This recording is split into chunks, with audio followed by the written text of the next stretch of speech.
की लालची भाभी।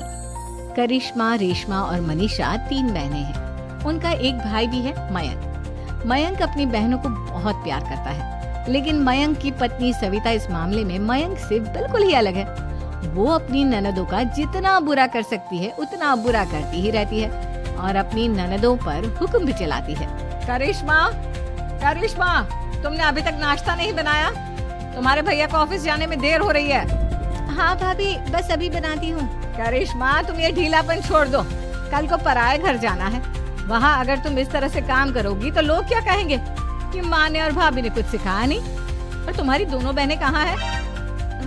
रेशमा मार्केट गई है और मनीषा सो रही है। क्या? सुबह के 8 बज रहे हैं और ये महारानी अभी भी सो रही है? ये कहते हुए सविता अपनी सास दुर्गा देवी के पास जाती है। माँ जी, देख रही हो अपनी बेटियों के तौर तरीके?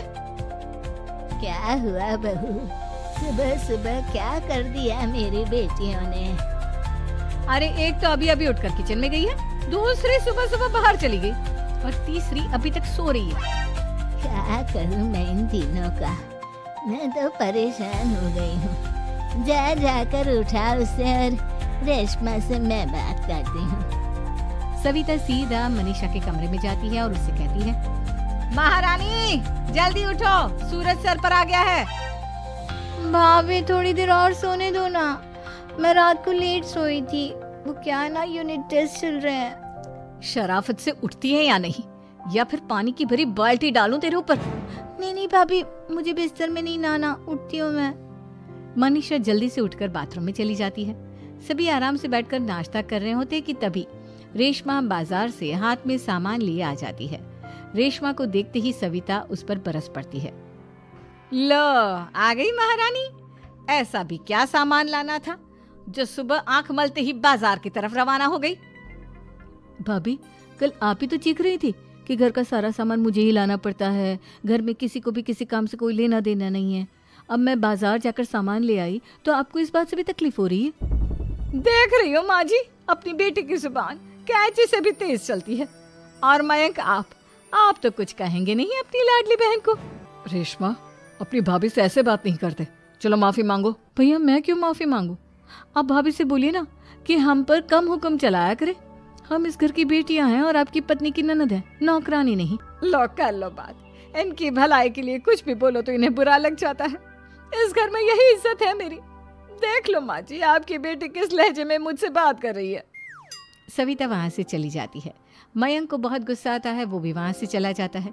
फिर करिश्मा रेशमा को समझाती है। रेशमा, तुम्हें भाभी से माफी मांग लेनी चाहिए थी ना। लेकिन दीदी, मैंने कुछ किया ही नहीं, तो मैं माफी क्यों मांगू? हाँ करिश्मा दीदी, रेशमा दीदी जैसे ही घर में आई भाभी ही उन पर चिल्ला रही थी। हाँ, मैं मानती हूँ कि गलती भाभी की थी। मैं तो इसलिए बोल रही हूँ कि भाभी ने माँ को तो पूरी तरह अपने वश में कर लिया है। वो हमारी बात सुनती ही नहीं। मयंक भैया हमारे लिए हमेशा खड़े रहते हैं, इसलिए उनकी बात का मान तो तुम्हें रखना चाहिए था ना। कोई फायदा नहीं दीदी, कुछ दिनों की बात और है, भाभी उन्हें भी हमारे खिलाफ भड़का देंगी। फिर वो भी माँ की तरह हमारी किसी बात का विश्वास नहीं करेंगे। इसी तरह सविता अपनी तीनों ननदों को किसी न किसी बात पर परेशान करती रहती थी। एक दिन मयंक अपनी तीनों बहनों के लिए गिफ्ट लाया।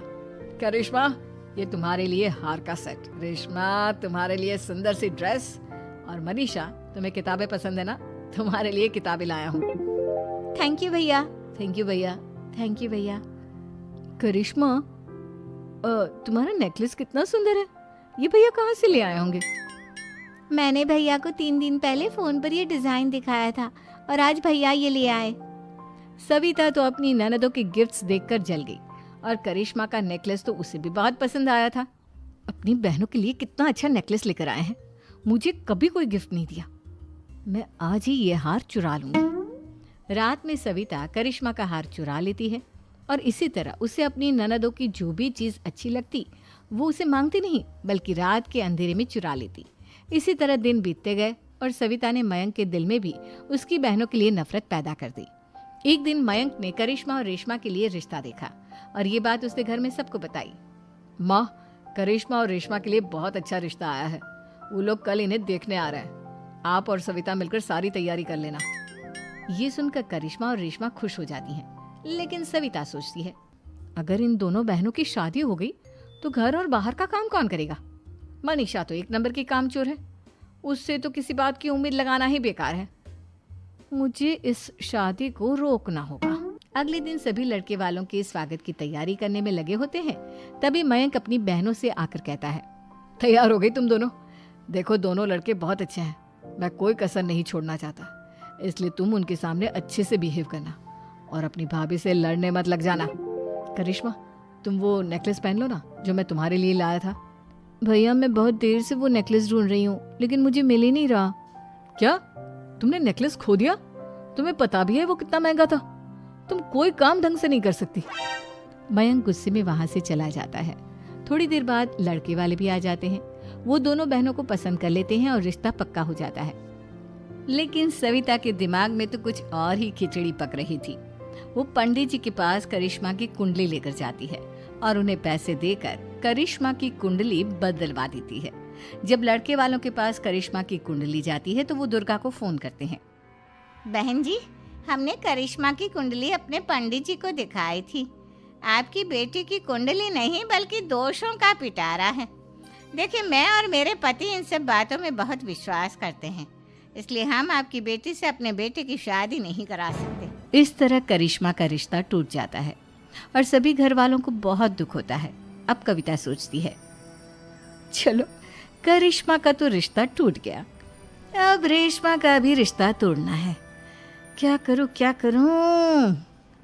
अब सविता आवाज बदलकर किसी अननोन नंबर से रेशमा के होने वाले ससुराल में फोन करती है। हेलो, मैं कौन हूँ कौन नहीं ये आपके लिए जानना जरूरी नहीं, बस इतना सुन लो कि रेशमा का 2 साल से किसी के साथ अफेयर चल रहा है। बस रेशमा का रिश्ता तोड़वाने के लिए सविता का इतना कहना काफी था। अब रेशमा का भी रिश्ता टूट गया। मयंक और दुर्गा देवी ने रेशमा को खूब खरी खोटी सुनाई और उससे बार बार उस लड़के के बारे में पूछने लगी। आप दोनों मुझे क्यों परेशान कर रहे हो? अरे कोई लड़का होगा मेरी लाइफ में तो मैं बताऊंगी ना, जब कोई है ही नहीं तो कहाँ से लाऊं मैं कोई लड़का? तो तेरे होने वाले ससुराल वालों को फोन किसने किया था? माँ मैं नहीं जानती किसने फोन किया था, मैं सच कह रही हूँ। मैं तो पहले ही कह रही थी इसकी लगाम खींच कर रखो, लेकिन मेरी सुनता ही कौन है।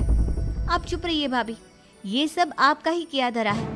अब तीनों बहनों को विश्वास हो जाता है कि ये सब उनकी भाभी ही कर रही है। तीनों बहनें अपनी भाभी को सबक सिखाने के लिए एक वकील कर लेती है और घर में हिस्सा मांगना। देखो भैया, माँ बाप की जायदाद में जितना बेटों का हक होता है उतना ही बेटियों का, इसलिए इस घर के 4 हिस्से होंगे और हमें अपना हिस्सा चाहिए। मैंने तुम्हारे लिए क्या क्या नहीं किया और तुम इस घर में हिस्सा मांग रही हो? भैया, आप और माँ हम बहनों की कोई बात नहीं सुनते हो और भाभी हमारी शादी नहीं होने देगी क्योंकि उन्हें लगता है कि आप हमारी शादी में ज्यादा पैसा लगाओगे और उन्हें हम जैसी फ्री की नौकरानी कहाँ मिलेगी। तो हम भाभी के साथ तो रह नहीं सकते, हम बहनों को अपना हिस्सा चाहिए। अरे तुम्हें शर्म आनी चाहिए अपनी भाभी पर ऐसा इल्जाम लगाते हुए। वो तुम्हारे बारे में कितना सोचती है। हाँ माँ, भाभी हमारे बारे में बहुत सोचती है, दिन रात बस यही सोचती रहती है कि किस तरह से अपनी तीनों ननदों को परेशान करूं और कभी मुझे पढ़ने भी नहीं देती।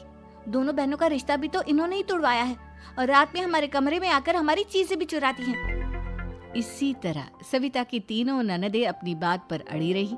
अब कोर्ट में तारीख भी शुरू हो गई। जब सविता को लगा कि उसकी तीनों ननद इतनी आसानी से नहीं मानने वाली, तो उसने अपने पति और सास को सारी सच्चाई बता दी और अपनी तीनों ननद से माफी मांगी। मयंक और दुर्गा को भी अपनी गलती का एहसास हो गया। अब सविता खुद करिश्मा और रेशमा के लिए अच्छा रिश्ता ढूंढती है और उनकी शादी करवाती है।